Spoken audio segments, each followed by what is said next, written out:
نحل الأسئلة على كورس البايثون على موقع جمالتك. سؤال النهاردة سؤال رقم 9 في lesson 1. تعالوا نقرا السؤال ونشوف طالب مننا ايه. السؤال بيقول write a Python program to print the following pattern. عايزنا نطبع الشكل التالي. احنا هنلاقي ان هو مترجم السؤال هنا، هو يكتب برنامج بايثون لطباعة النمط التالي. عايزين نطبع الشكل ده بلغة البايثون. احنا لحد دلوقتي اخدنا امر طباعة واحد اللي هو print، وهو تقريبا هو الامر الوحيد اللي بنستخدمه في الطباعة. فانا بستخدم الامر ده علشان اكون الشكل قدامي. فانا هعمل ايه؟ هنيجي عند موقع بروجرامز اللي احنا بنحل عليه الاسئله،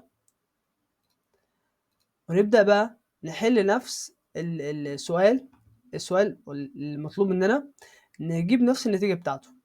فهنعمل ايه؟ هنكتب هنا print. هو السؤال طلب مننا ان احنا نرسم هرم نصف واحد، بدايه فوق ونهايه تحت. طيب هنعمل ايه؟ هنكتب امر ونكتب فيه اول نجمه، دي بدايه الرسمه بتاعتنا.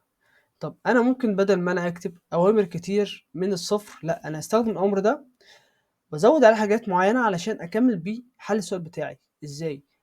انا هاجي عند السؤال ده واعمل ايه؟ اكرره اكتر من مره. اعمل كنترول اس وانزل سطر واضيفه هنا تاني، وانزل سطر واضيفه افضل اضيفه كده لحد ما يعمل ايه؟ لحد ما اكون الشكل بتاعي اللي انا عايزه. طب انا فعلا كده كونت الشكل؟ لا، حتى هو هنا ده ران وعمل شكل عادي خالص، بس مش هو ده الشكل اللي انا عايزه. الشكل اللي انا عايزه رسمة هرم. فانا عايز اعمل ايه؟ انا عملت سطور كتير. طب انا بعد كل سطر عايز اكون الشكل بالاوامر دي. اعمل ايه بقى؟ لو بصينا كده على الرسمة هنلاقي ان هو كل ما بينزل سطر كل ما يزود نجمة.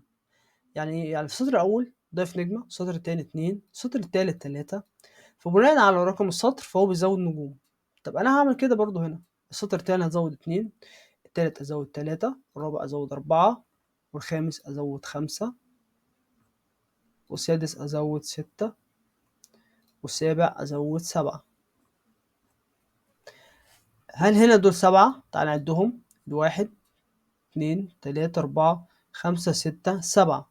تمام، طول ما دول 7 ولان فوق اقل منها بواحد يبقى 6 5 4 3 2 1. يبقى انا حليت بقى السؤال بتاعي بطريقة مختلفة وفحص.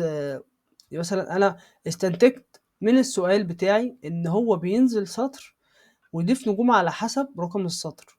انا مش حليت السؤال ده بطريقة عشوائية، ولكن انا استنتجت من السؤال واخدت منه القانون اللي هو ماشي بيه، الطريقة اللي هو ماشي بيها علشان يرسم الشكل. فبناء عليه انا حليت نفس النتيجة بتاعته. ودوسنا ران هنا المفروض يطبع معانا نفس الشكل ده ونفس الشكل الموجود في السؤال.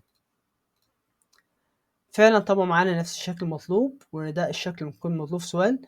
وده كان الحل بتاعي. لو عندك حل مختلف ممكن تسيبه في الكومنت.